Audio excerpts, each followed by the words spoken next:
राधे राधे दोस्तों। सबसे पहले भगवान का स्मरण करते हैं, तब भागवत स्टार्ट करते हैं।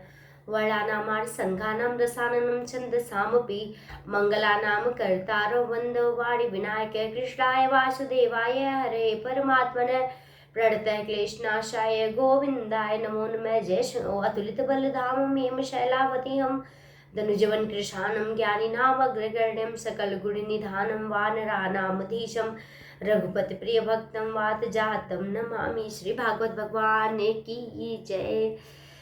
तो सुखदेव जी राजा परीक्षित से कहते हैं कि जब भगवान ने मूसलाधार बारिश से वर्षा के वज्र से सभी को बचा लिया था, तब उनके पास गोलोक से कामधेनु बधाई देने के लिए आई और स्वर्ग के राजा देवराज इंद्र अपने अपराध को क्षमा कराने के लिए आए। भगवान का तिरस्कार करने के कारण इंद्र बहुत ही लज्जित थे, इसलिए उन्होंने एकांत स्थान पर भगवान के पास जाकर अपने सूर्य के समान तेजस्वी मुकुट से उनके चरणों का स्पर्श किया।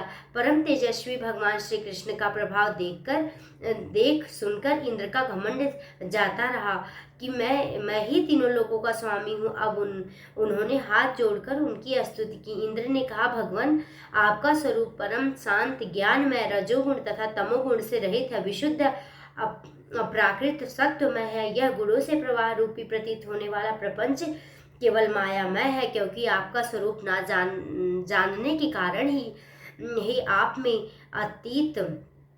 आप में इसकी प्रतीति होती है। जब आपका संबंध अज्ञात और उसके कारण प्रतीत होने वाले देहादि से ही नहीं, फिर उन देह आदि की प्राप्ति के कारण उन्हीं से होने वाले लोभ क्रोध आदि दोष तो आप में हो ही कैसे सकते हैं। प्रभु, आप इन दोषों का होना तो अज्ञात का लक्षण है। इस प्रकार यद्यपि अज्ञान और उससे होने वाले जगत से आपका कोई संबंध नहीं है, फिर भी धर्म की रक्षा और दुष्टों का दमन करने के लिए आपका अवतार ग्रहण करते हैं। आप निरग्र अनुग्रह भी करते हैं। आप जगत के पिता हैं, गुरु और स्वामी। आप जगत के नियंत्रण करने के लिए, दंड धारण करने के लिए, दुरस्त काल आप अपने भक्तों की लालसा पूर्ण करने के लिए लीला से अपने शरीर को प्रकट करते हैं। और जो लोग हमारी तरह अपने आप को ईश्वर मान बैठते हैं, उनका मान मर्दन करते हुए अनेकों प्रकार की लीलाएं करते हैं। जो घमंड में है उसका घमंड चूर करने के लिए भगवान बहुत कुछ करते हैं। प्रभु, जो मेरे जैसे अज्ञानी अपने जगत का ईश्वर मानने वाले हैं, वे सब देखते हैं कि बड़े बड़े भय और स्वरूप से आप निर्भय रहते हैं, तब वे अपना घमंड छोड़ देते हैं और गर्व रहित होकर संत पुरुषों द्वारा सेवित भक्ति मार्ग पर आश्रय लेकर अब आपका भजन करते हैं। प्रभु, आपकी एक दृढ़ चेष्टा दुष्टों के लिए दंड विधान है। प्रभु, मैंने ऐश्वर्य से मत से चूर होकर आपका अपराध किया है, क्योंकि मैं आपकी शक्ति और प्रभाव के संबंध में बिल्कुल अनजान था। परमेश्वर, आप कृपा करके मुझ मूर्ख पर अपराधी का यह अपराध क्षमा करें और ऐसी कृपा करें मुझे भी कभी ऐसे दुष्ट अज्ञान का शिकार ना होना पड़े। स्वयं प्रकाश इंद्रियातीत परमात्मा, आपका यह अवसर इसके लिए हुआ है। जो असुर सेनापति केवल आपका अपना पेट पालने में ही लगे रहते हैं और पृथ्वी के लिए बड़े भारी भार के कारण रहे, उनका वध करके उन्हें मोक्ष दिया जाए। जो आपके चरणों के सेवक है, अज्ञानकारी भक्तजन, उनका बुद्धि उनकी रक्षा हो। भगवान, मैं आपको नमस्कार करता हूँ। आप सर्वांतमयी तथा पुरुषोत्तम सर्वात्मा वासुदेव हैं। आप यदुवंशी के एकमात्र स्वामी भक्त वत्सल हैं एवं सबके चित्त को आकर्षित करने वाले हैं। मैं आपको बारंबार नमस्कार करता हूँ। आपने जीवन के समान कर्म वश होकर नहीं स्वतंत्रता से अपने भक्तों को तथा अपनी इच्छा के अनुसार शरीर स्वीकार किया। आपका यह शरीर विशुद्ध ज्ञान स्वरूप है।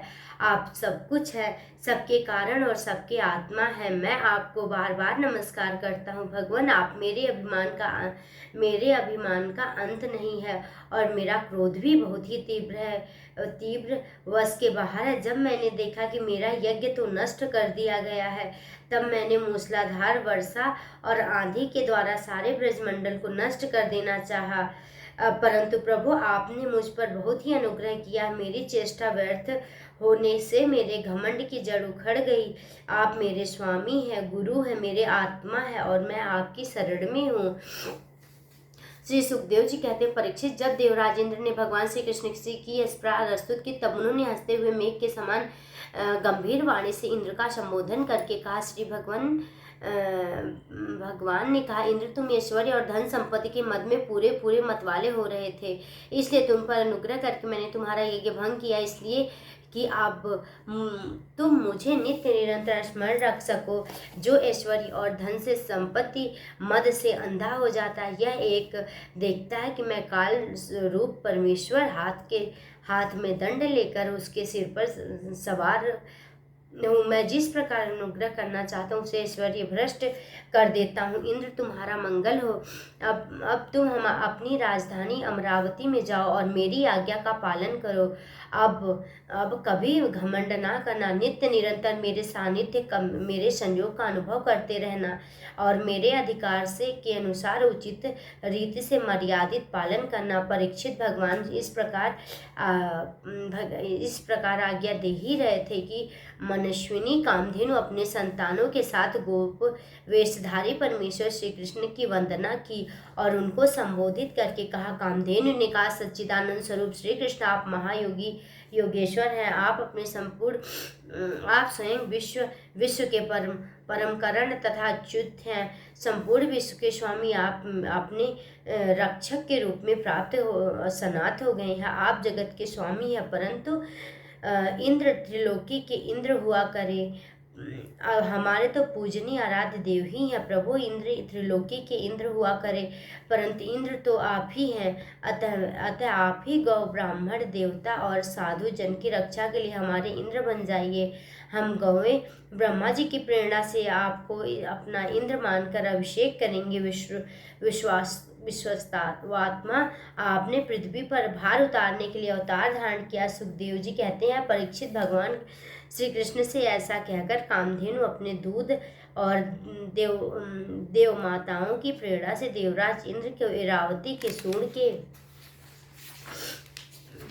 सूर्य के द्वारा लाए हुए आकाश गंगा के जल से देवर्षियों के साथ यदुदांत श्री कृष्ण का अभिषेक किया। फिर उन्होंने गोविंद नाम से संबोधित किया। उस समय वहां नारद, मरुक आदि गंधर्व, विद्यागण, सिद्ध और चारण पहले ही आ गए थे।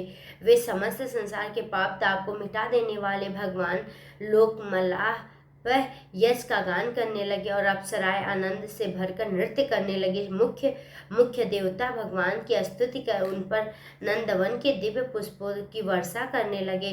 तीनों लोकों में परमानंद की बाढ़ आ गई और गौएं स्तनों से आप इतना दूध गिरा कि पृथ्वी गीली हो गई है। नदियों में विविध रसों की बाढ़ आ गई है। वृक्षों की मधुधारा बहने लगी। बिना जोते बोए पृथ्वी में अनेकों प्रकार की औषधि अन्न पैदा हो गए। पर्वतों में छिपे हुए मणिमाणिक्य स्वयं बाहर निकल आए।